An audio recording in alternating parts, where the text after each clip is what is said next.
علما در این که ابوبکر رضی الله عنه پس از عام الفیل به دنیا آمده اختلافی ندارند، اما بر سر این که تولد ابوبکر رضی الله عنه چند وقت پس از عام الفیل بوده اختلاف نظر وجود دارد. برخی گفتند ابوبکر رضی الله عنه 3 سال پس از عام الفیل به دنیا آمده و عده‌ای 2 سال و نیم پس از عام الفیل را زمان تولد ابوبکر می‌دانند. به هر حال ابوبکر در آغوش پدر و مادری که در میان قومشان دارای حرمت و عزت بودند به خوبی پرورش یافت و امین باعث شد تا ابوبکر رضی الله عنه نیز در میان قومش محترم و سرآمد باشد. شکل ظاهری ابوبکر را چنین بیان کرده اند که چهره سفید و جسمی نحیف و لاغر داشت. قیس بن ابی حازم میگوید ابوبکر رضی الله عنه شخصی لاغر اندام و سفید بود که گوشت کمی بر بدن داشت.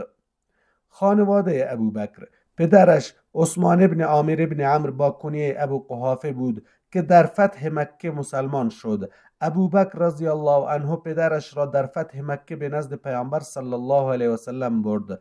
رسول خدا صلی الله علیه و سلم فرمودند: ای ابوبکر، چرا پیرمرد را نگذاشتی که ما به نزدش برویم؟ ابوبکر رضی الله عنه گفت: سزاوار بود که او به حضور شما بیاید. ابو قحافه در آن روز مسلمان شد و با رسول خدا صلی الله علیه و سلم بیعت کرد. روایت شده که رسول خدا صلی الله علیه و سلم مسلمان شدن ابو قحافه را به ابوبکر تبریک گفتند و به ابوبکر دستور دادند سفیدی موهایش را تغییر دهید و خضاب کنید که سر ابو قحافه مانند گیاه درمنه سفید شده است.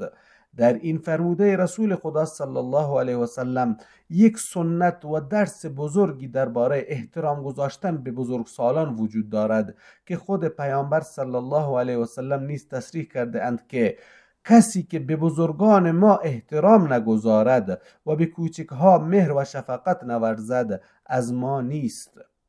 مادر ابوبکر سلما دختر صخر ابن عمرو ابن کعب ابن سعد ابن تیم با کنیه ام الخیر است که از مسلمانان نخستین به شمار می رود.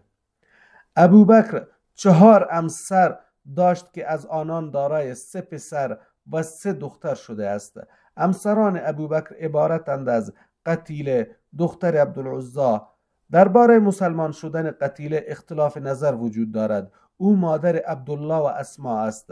ابوبکر رضی الله عنه پیش از ظهور اسلام قتیله را طلاق داد. یک بار قتیله به مدینه رفت و برای دخترش اسما بنت ابی بکر هدایایی از قبیل کشک و روغن برد، اما اسما رضی الله عنها هدیه مادرش را نپذیرفت و حتی به او اجازه ورود به خانه اش را هم نداد و شخصی را به نزد خواهرش ام المؤمنین عایشه رضی الله عنها فرستاد تا از رسول خدا صلی الله علیه و سلم بپرسد که آیا می تواند هدیه مادر نامسلمانش را بپذیرد و به او اجازه ورود به خانه اش را بدهد. پیامبر صلی الله علیه و سلم فرمودند او را به خانه اش ببرد و هدیه اش را بپذیرد. ام رومان دختر عامر ابن اویمر، او از قبیله بنی کنانه است. بعد از دست دادن شوهر اول به ازدواج ابوبکر درآمد. او در مسلمان شدن پیشینه زیادی دارد. با رسول خدا صلی الله علیه و سلم بیعت کرد و به مدینه هجرت نمود. ام رومان مادر عبدالرحمن و عایشه رضی الله عنهما می باشد و در سال 6 هجری در مدینه درگذشتند. اسما دختر امیس ابن بعبد ابن حارس، او از نخستین زنان مهاجر است و دیرینه زیادی در مسلمان شدن دارد و پیش از پناه بردن مسلمانان به دارالارقم مسلمان شد و با رسول خدا صلی الله علیه و سلم بیعت نمود.